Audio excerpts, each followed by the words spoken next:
This video is going to be about Blockout. It is not a tutorial on modeling in Maya. It is more of a sneak peek into the mind of a level artist producing content for the game. The modeling recording will be sped up, and on top of that I'll speculate on a number of principles and interesting nuances.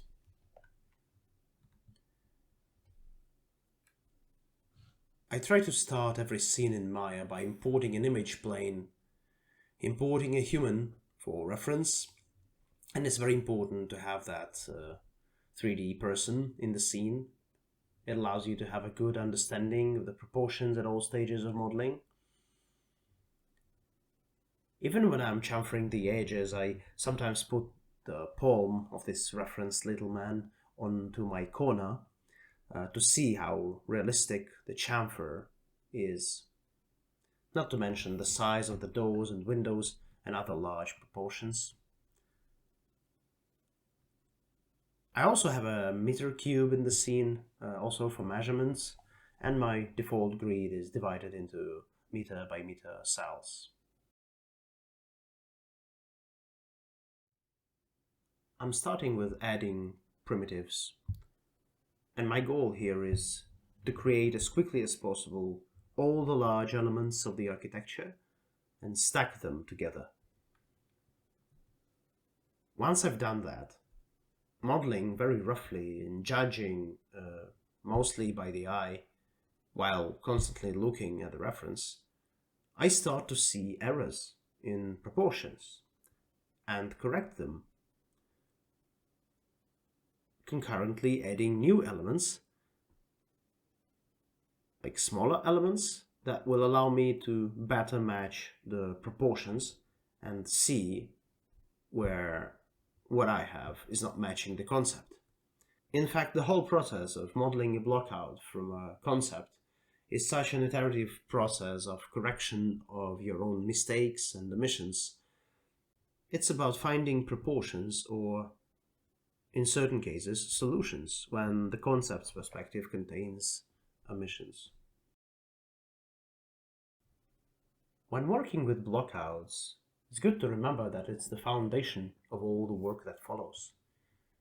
So take your time with that. Don't rush it. Iterate as much as needed. It's an extremely important phase, and it's especially important in real production when we're dealing with the level designer's blockout. In reality, we have to start our art blockout with the existing level design blockout. And the job of the level artist in games is to fulfill both the needs of the level designer, which exists in the form of an LD blockout, as well as the needs of the art director or concept artist, which exist in the form of concept art or a set of references or directions. And it would be nice to have some fun for yourself in the process, of course. Back to our current blockout, and here I have several tasks that I'm solving in parallel while modeling it. First is I find the proportions of the whole structure, as has been said. Second is I think about modularity and looking for ways to save time on the production of unique elements, when and if it is possible. However, considering the fact that I work strictly on the concept, for me the proportions of the concept are more important than the blockiness of the structure and thus the modularity. Different approach to modularity applies in different situations, and I'd be happy to make a separate video on modularity for architecture and environments for games in general. It's not as simple a topic as it seems sometimes. There's a lot to think about. One thing to pay attention to is the camera settings. The field of view of the camera, or angle of view in Maya, will greatly influence the perception of proportions. So it's worth looking for a suitable field of view which matches the concept art at an early stage of making Blockout. My feeling here is that field of view of around 45 is appropriate, maybe even less, so I'll try and change that from time to time. I also make use of bookmarks in Maya, so that I can have one established camera shot roughly mimicking the concept art, to which I will revert periodically to evaluate how my proportions work. With the basic large shapes arranged, I finally try to use the concept art directly in the scene. By making the image plane semi-transparent and positioning it at an angle chosen by the eye to roughly match the perspective, I can now quickly refine the proportions at this stage. This method isn't particularly useful later on, but early on, when I'm still working with primitives, it can help me see what's going on with proportions better and iterate faster.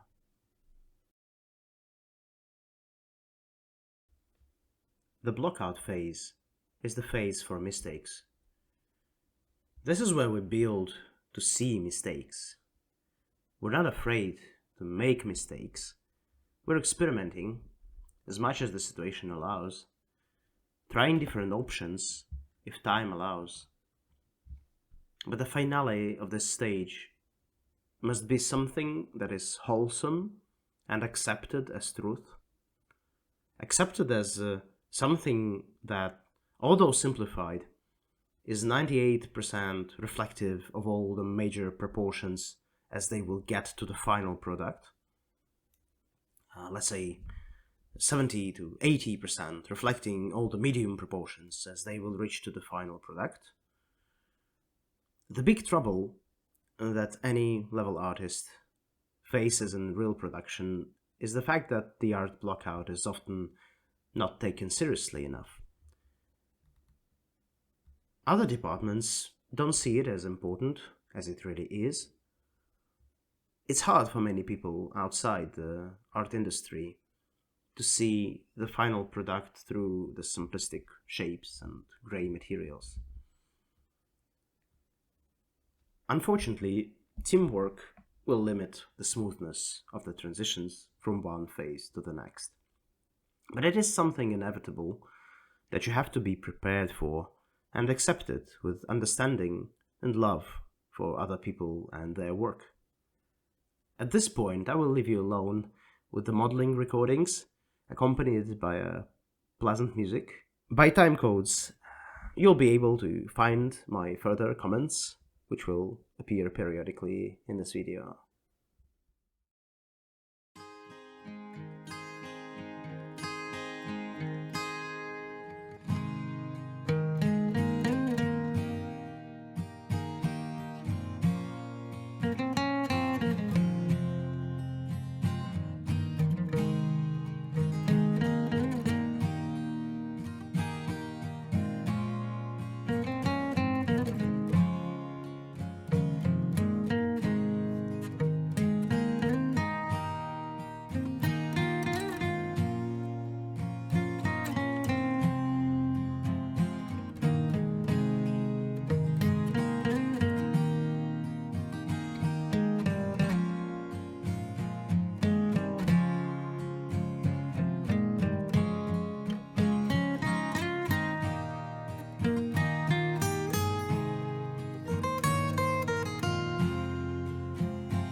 As you can see, I have imported my entire Blockout into Unreal Engine.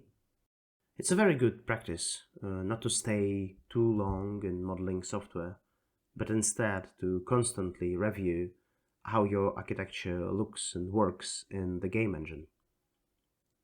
This is also where you can establish the camera, adjust the field of view, or even put all your cameras in and set them up at once, if your work involves a more cinematic approach to presentation. Either way, import your blockout into the engine, starting the earliest iterations. This will help you avoid unnecessary problems later on. My work will be presented more as an architecture in a third-person game, in which case I'm not too concerned with camera settings, but you'll still see soon that I've set up a cinematic camera and adjusted it so that at least one shot will match the concept art sufficiently. I'd like to share with you a handy trick. I'm sure it's used by many people, and it's pretty obvious. But still, if you're a beginner, it can save you a lot of time. As well as traditionally saving our file and having a folder of autosaves, I like to save every iteration of my model in a line like this, just out of the way. The idea here is that if something goes wrong and I need to go back a few steps, I can always quickly reach the copy of the desired iteration, set the transform to 0 so I can get back to working from a particular phase. Right during the modeling process, I periodically select the whole model, copy it, hit freeze transform and delete history, and I put this copy aside and just continue working.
I try to work with the general proportions for as long as possible before moving on to the roof's curvature, but I probably reached a certain limit here. So I did some additional searching on the internet for suitable references for the roofs.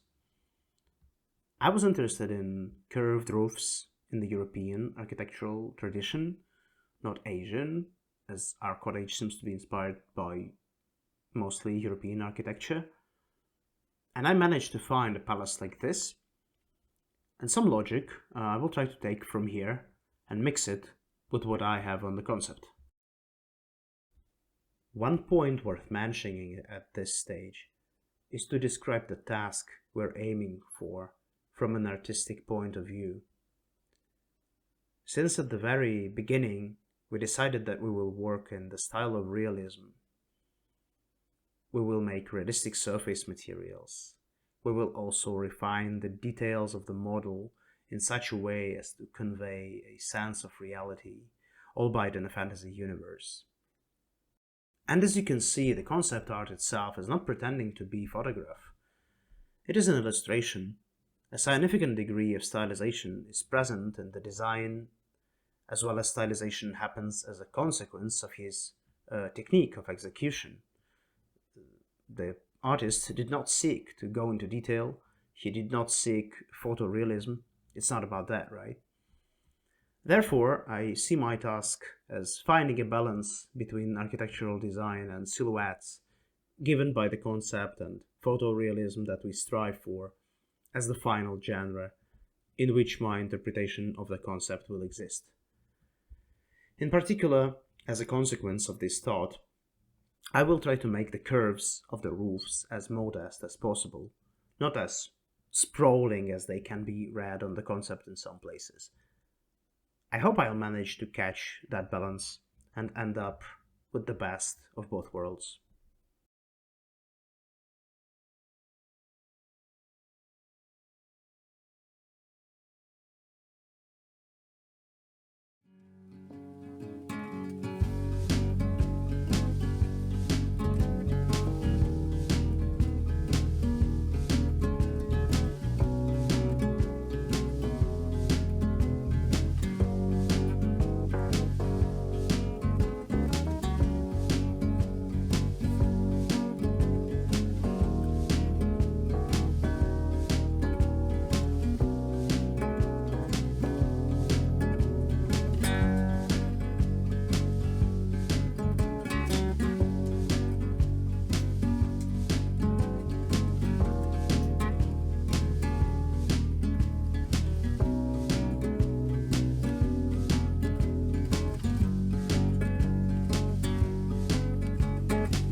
Unfortunately, I didn't record literally one short session where I went over all the major proportions once again, the width of the buildings in particular, making everything a bit narrower, adjusting the curvatures of the roofs, some details.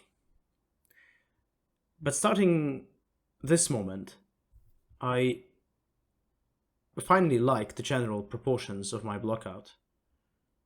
Of course, some aspects will be refined until the end of the work on individual architectural elements, but this is an important moment in the work on the blockout. When I finally move to the next level of detail of the blockout, because I feel that the large forms are now in their places and at 80% reflect the essence of the concept art.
Now, I would like to draw your attention to some points on the concept that we will be changing. For example, this recessed foundation on the concept will not go well with the realism that we'll be aiming for. This concave element is a bit too fanciful. Maybe it is inspired by some real historical architectural work, but it seems to me to be a bit out of the general style, and I personally can't associate this solution with something that comes to my mind without special education. There is a saying, a good design is one where there is less design, so I simply repeated the solution for the foundation from the neighboring walls. I made a small protrusion instead of recession.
So I believe that the blockout is close to completion. I'm happy with all the basic proportions now. I can refine the medium and small proportions as I work on the final modeling of the modules. I won't say I'm aiming for 100% compliance. I'm fine with 85, 90%.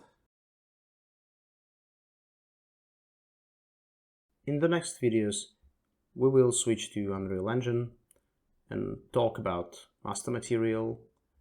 I'll show my workflow using all the latest achievements of Unreal Engine 5, Nanite, Lumen. We will talk about the technical side, and we will be equally attentive to both the art part of the work and the technical part. We will use the limits of real production for AAA single-player game, and we will try to squeeze maximum beauty out of all this variety of technologies of Unreal Engine 5. So stay tuned, subscribe so you don't miss out on new videos. The further along we get, the more interesting they will be.